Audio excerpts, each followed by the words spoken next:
This is Facing South Florida with Jim DeFede. Welcome to Facing South Florida. I'm Jim DeFede, and Governor Ron DeSantis this week signed a bill allowing any parent, regardless of how much money they make, to receive a voucher of around $9,000 a year to help pay for private or even to homeschool their child. Later in the show, you will hear from the president of the Teachers Union, who believes the measure will cripple public schools, creating a two-tier system of education in the state. But we begin with one of the sponsors of the bill, Republican State Representative John Snyder for Martin County. Well, for decades, Florida has been a leader in the nation when it comes to empowering parents with making the best decisions for their children's education. And over the last 25 years, we've seen the improvements that the competition has brought with our charter school program, with our current scholarship programs. And we really got to a point that said, we've got to stop drawing an arbitrary income line in the sand that only allows rich people to access school choice. And we are making sure that every parent now has the tools and the resources to send their child to any school that they feel will best answer their child's needs. What's the cost of this going to be? Yeah, so our House budget estimators put a price tag just over $200 million.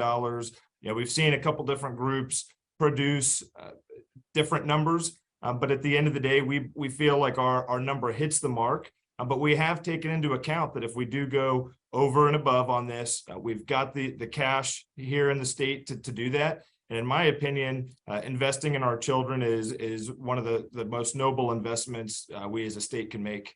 Well, it seems like what this actually is going to be is a windfall for the very wealthy parents that you say this is designed to sort of not necessarily help, but to help others.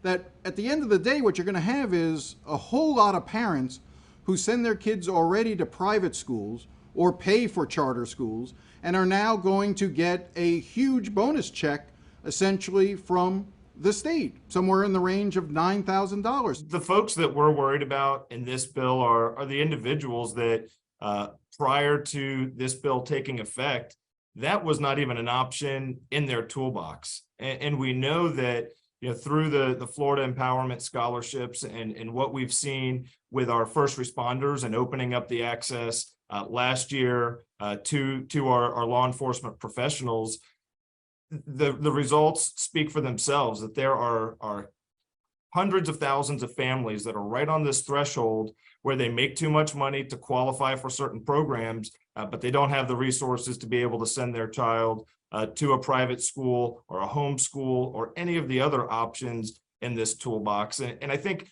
one of the other important steps that we took was creating that flexibility for part-time enrollment, because at the end of the day, we know that there are different programs, different resources that kids, especially with disabilities, need access to. And so to empower the parents through this savings account to be able to build the program that will best meet the needs of their children, that's what this thing is all about. How do you guarantee that the dollars being spent are being properly spent, they're being wisely spent? Once you start taking money out of what would have been falling students into public schools where there is accountability, there are school boards, there is testing, and you start allowing people to take $8,000, $9,000, $10,000 from the state to homeschool a child or to send them to a private school. And you and I both know a lot of private schools are going to suddenly pop up because this is going to create a windfall for them. How do you maintain accountability for those schools?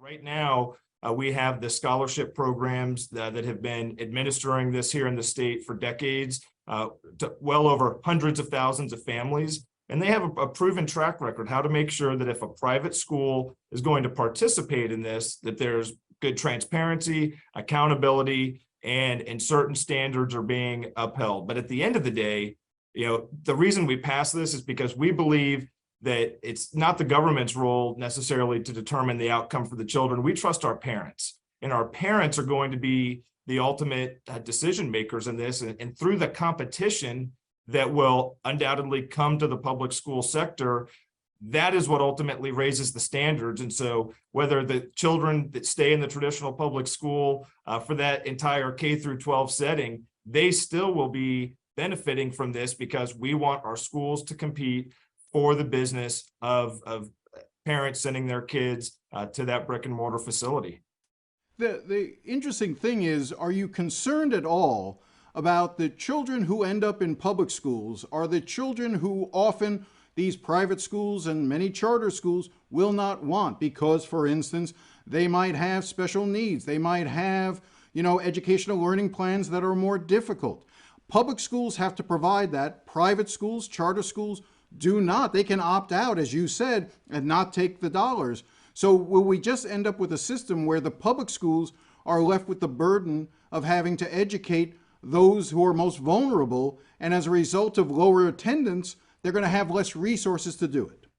Well, as a father of two young kids, we know that no child is identical to the next, even within twins. Every child is unique and has different needs and different abilities.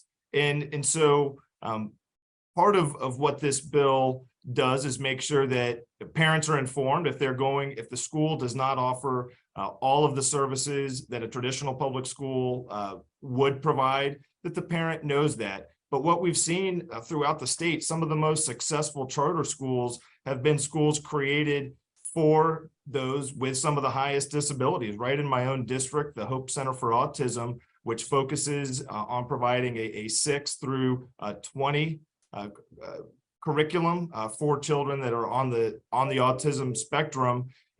I believe that those kids wouldn't receive nearly the level of detailed attention that they do in that school, as opposed to just being bundled in with everyone else in the traditional public school system. And so that's where we're going with this bill, is allowing the marketplace to compete and create programs that are going to meet the needs of some of our most special kids in the state. I wanted to ask you about a couple other issues, some other legislation that you're working on. One, it deals with the issue of tracking large sales of ammunition and guns, that whether or not through credit card purchases or banks could flag if they see some abnormal activity in terms of massive volume of an individual buying guns and buying ammo, and being able to share that information with law enforcement. You've introduced a bill that would prohibit those banks from alerting anyone or even keeping track of those records in case law enforcement wanted to. Why do you think that's necessary? Yeah, well, first of all, nothing in what has been happening, and really the problem that we're trying to address is that the group that controls the merchant class codes, which is what's assigned to every credit card purchased, was wanting to create a registry of all gun purchases, regardless of size or quantity. And to do that, they were targeting gun stores, which have no ability to actually track the merchandise being purchased.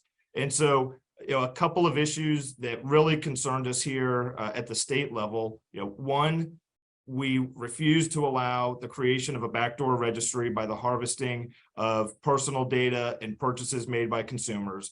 And second, we have a grave concern that individuals who are not purchasing firearms at all would inadvertently end up on one of these lists. And then third, the cancellation of the consumer is something we're going to stand up and adamantly defend, because we know that there has been this effort to try and create a monitoring program which ultimately would target constitutionally abled citizens to practice their Second Amendment. And here in Florida, we're certainly going to stand up to that. But when you say, to target and to look at, we're probably talking about law enforcement. Your father is the sheriff of Martin County. Wouldn't your father want to be able to know, for instance, and be able to, if they're investigating someone, to be able to track whether or not they've made large-scale purchases of ammunition and of assault weapons? Wouldn't that be something that would be important for law enforcement? In today's law, as it stands today, law enforcement does have the ability in the course of investigation to subpoena those records. So nothing that we did in this proposal would change that. But you're making it harder if you try to subpoena those records, and then the credit card companies and the banks no longer keep those records because you're telling them they're not allowed to keep them. Then what good is a subpoena? They can absolutely track the purchases of credit card usage. Right now, it's flagged as general retail. But at the end of the day, if they want to go in and examine those receipts, they still can do this. And that's one of the misnomers about this entire effort. Folks thought that the code would actually pick up on the firearm, and that's not what the code does. The code only picks up that a purchase was made at a gun store. And so in theory, you could walk in, buy a pair of sunglasses, buy a gun safe, buy cleaning equipment, buy a couple t-shirts, have $3,000 on your credit card, and all of a sudden you're flagged as a gun purchaser and you never did that. And so we have very strict laws, both federally and at the state level, that mandate the background check requirement. And so, it's one of those red herrings that has been used by folks on the other side to say, oh, this is going to make us safer. But at the end of the day, all it does is open up big government and our big corporations from tracking our consumers.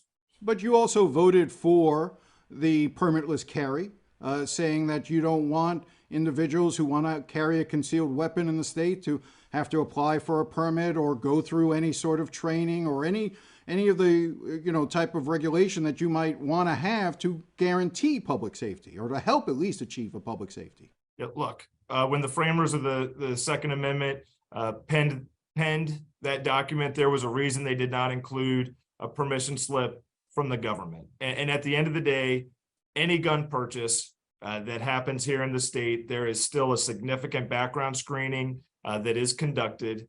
There's a 3-day cooling period. And so nothing in our bill changed access to firearms or how firearms are purchased. It really just says, if you want to protect your family, your home, your business, your property, you have the right to carry that in a concealed manner, again, without a permission slip from the government. Anywhere they want, pretty much, right? No, we didn't change any of the rules pertaining to private property. If someone still wants to maintain a gun-free zone on their private property, they can do that. Churches, schools, that is all still in place. It's just simply the ability on where you could legally or how you carry a firearm. When we come back, we'll hear from the head of the teachers union, Carla Hernandez-Matz.